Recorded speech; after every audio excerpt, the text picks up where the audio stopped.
Grandmother 4, certainly not looking it, and a daughter of the Most High. Amen. Amen. The young lady that I'm getting ready to introduce to you came to me some time ago because she and I have a mutual friend, actually one of my spiritual sons. And when she came to me, we were sharing about my spiritual son, and we just got to going into some things and talking and ministering, and then she started coming back to the ministry. One thing about this young lady, when she runs into somebody with spiritual warfare, she know how to give them her pastor's number. And she'll tell them, I can only take you this far, but let me give you my pastor's number. Amen. She's good at giving my number out. And the one thing about it is that she will follow up with those individuals to see if they take her counsel. And then she will follow up with me to see what counsel I gave so she can follow up with them to make sure they follow the counsel. Amen. Amen. Yeah. I love her spirit. Amen. Yes. She's real. Yes. Many of you don't know her testimony, and I'm not here to share it. Amen. But when you see the woman of God that's coming before you, you have no clue what she's been through and what God has brought her through. Amen. The one thing that I've said to her since I met her, very, very knowledgeable woman of God. Very helpful, always trying to help somebody. Yes. And she always asks me, well, how did I get here? Her heart took her there. Amen. She's always trying to help somebody. She said, well, why am I attracted to this and why am I attracted to this? Because she's a problem solver.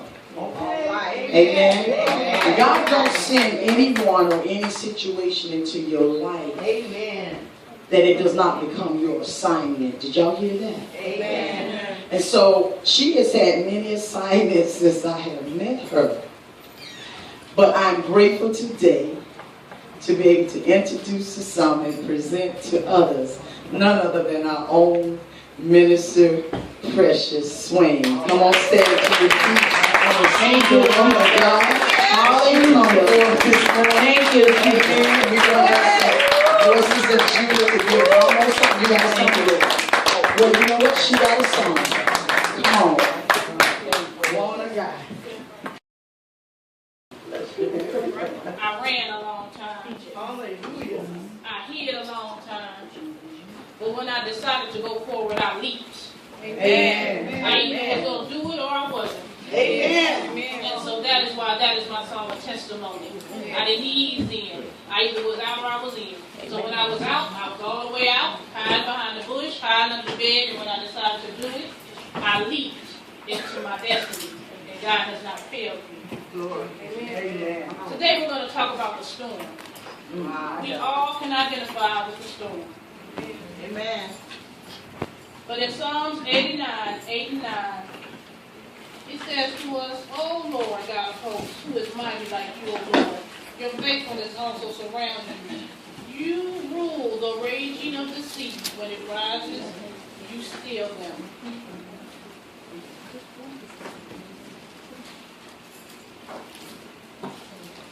That lets us know that God controls the storm. All right. Amen. One afternoon, I was riding home from work, coming down 301. Where I worked, there was sunshine. But I could see a few minutes ahead of me a huge, huge black cloud, maybe 5 to 7 miles in diameter, this cloud. But on the other side of the cloud, I could see that there was sunshine down towards home. So as I was riding, and I got closer to the storm, I began to realize that if I can see my storm, I can prepare for it. Amen. All right. Yes. All right. Sometimes we walk and we see our storm coming. It's not that it surprises us. It's not like an earthquake where it just comes and shakes us. In Florida, we have hurricanes. We know they're coming days before they get here. And the same way we prepare and get water and food for a natural storm, we should be preparing for our spiritual storm. All right. Amen.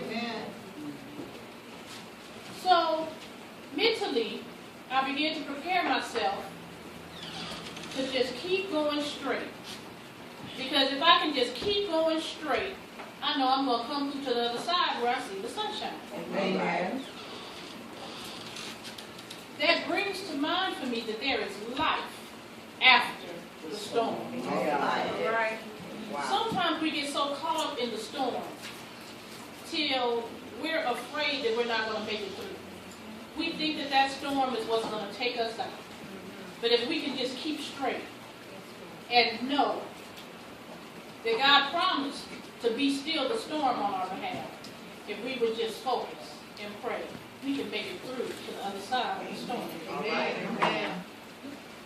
So the beauty of the sunshine that I could see before I got into the storm, and that I could see waiting for me on the other side of the storm, reminded me that there is beauty after the storm. Amen.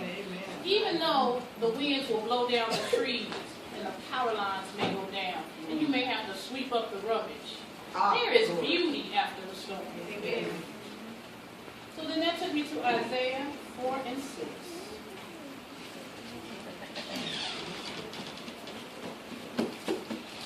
And in Isaiah 4 and 6, it told me, and there will be a tabernacle for shade in the daytime from the heat, for a place of refuge, and for a shelter from storm and rain. So God has already promised me refuge from the storm. I just have to trust Him. Amen. So while driving through the midst of the storm, it was dark.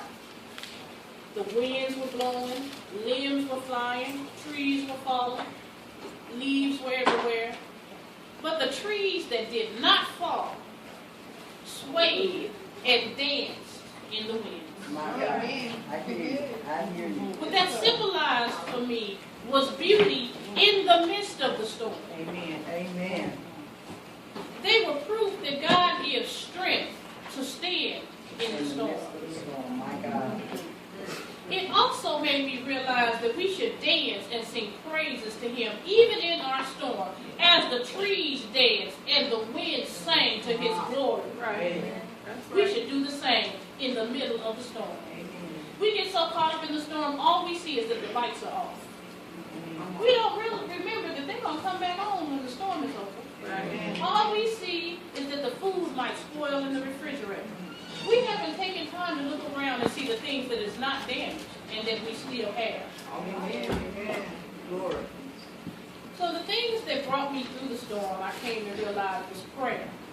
Because of course when I saw this dark cloud, I got to thinking about everything wrong with my vehicle, and I went to praying. Because my brakes were bad, and my windshield wipers came on when they wanted to.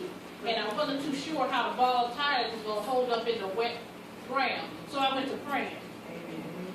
The second thing that brought me through was faith that God will bring me through.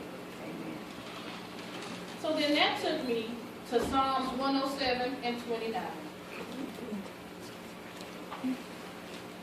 And at 107 and 29, it reminded me that my Father calms the storm. It says He calms the storm so that its waves are still. Amen. So I had to trust that no matter how bad it looked, that God was going to calm the storm on my behalf and carry me through it. Amen. The third thing that brought me through the storm is that I just kept going straight. All right. I didn't veer to the right or to the left. I didn't turn around and U-turn and go back. Because if I had U-turned and went back, I'd have stayed in the storm because the storm was going the way I was coming from. Come on. But I just kept going straight ahead, trusting God. The fourth thing is that I remained calm and level-headed. Being calm and level-headed allowed me to hear God speaking to me in the storm, saying, "Precious, yes, it's raining. Yes, the trees are flying. But look over there. That tree is still standing. Amen. And look over there. That power pole still stands. And look at those cows. They're still eating their grass. The storm is not that bad." That's right. The fifth thing was I stayed off of my phone. In the storm, I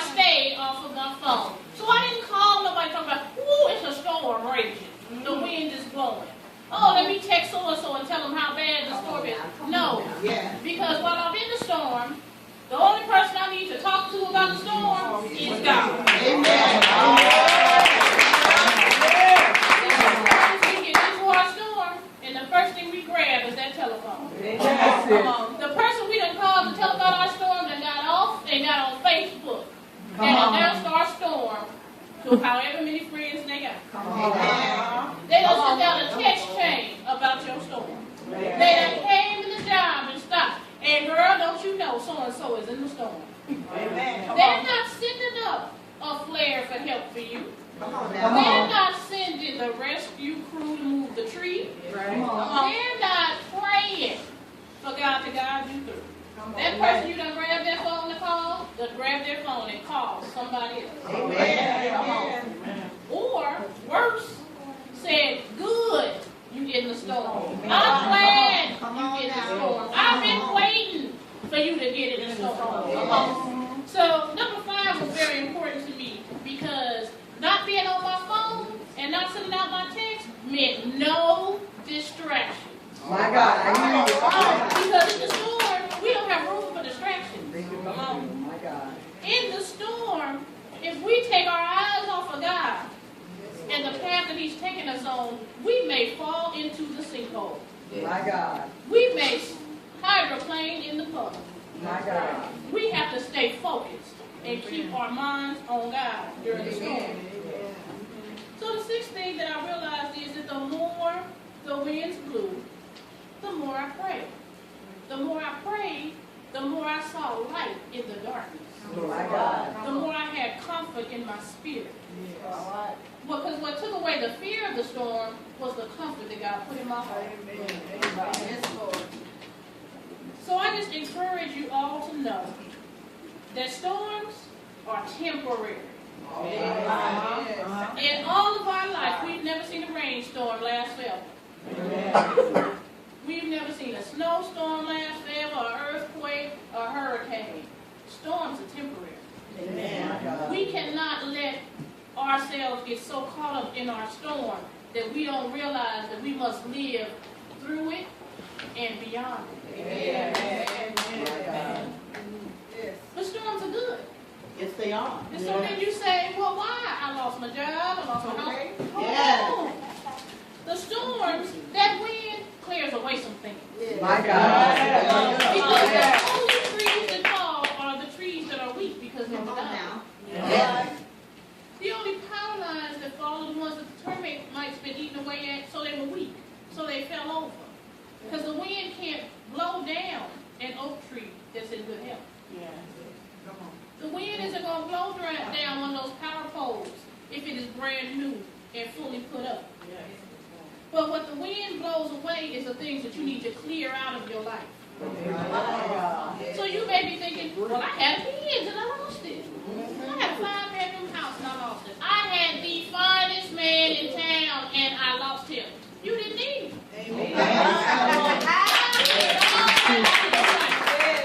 To bring in a new thing. Because after you sweep up the rubbish from the storm, after you pick up the tree limbs from the storm, you ride back to a couple of days later and you see new grass.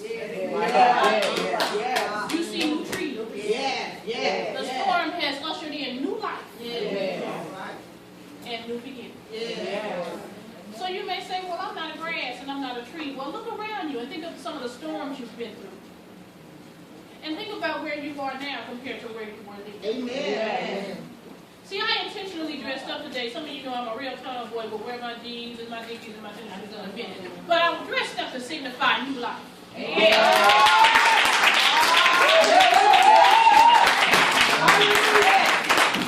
dressed up to signify that I made it through the storm. I dressed up to signify that the things I lost were the things that I did not need. For I have more now. I have better now. The friends that are gone weren't friends anyway. The men that are gone weren't meant for me anyway. The material things were just that, material things and distractions, keeping me from being focused, keeping me from heading in the direction that God has called me to go into. So I encourage each of you that as you're going through your storm, that you remember that storms are temporary. That you remember that the storms are going to bring new life. That you remember that even though the storms are scary, that God is with you in that storm. So what I want to leave you with is Matthew 8:23. And Matthew Matthew 8:23 through 26 says to us, "Now when he got into a boat, his disciples followed him. And suddenly a great tempest arose on the sea, so that the boat was covered with the waves, but he was asleep. Then his disciples came to him and woke him, saying, Lord, save us, we are perishing. But he said to them, Why are you fearful, O you of little faith? Then he arose and rebuked the wind and the sea, and there was a great calm."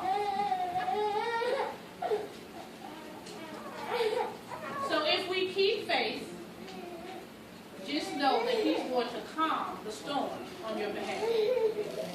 You're not going to die in your storm unless you choose to. My God. My God. You're not going to be stuck in your storm unless you U-turn and go back into it. Amen. But just keep straight, move forward, and know that on the other side of the storm, there's life. Amen. There's beauty. There's victory. Yes. And if you choose, though I suggest not to pick up your phone while you're in the storm, Amen. let it be to call your pastor. Amen. Okay? Call your sister in God. All right. Yes.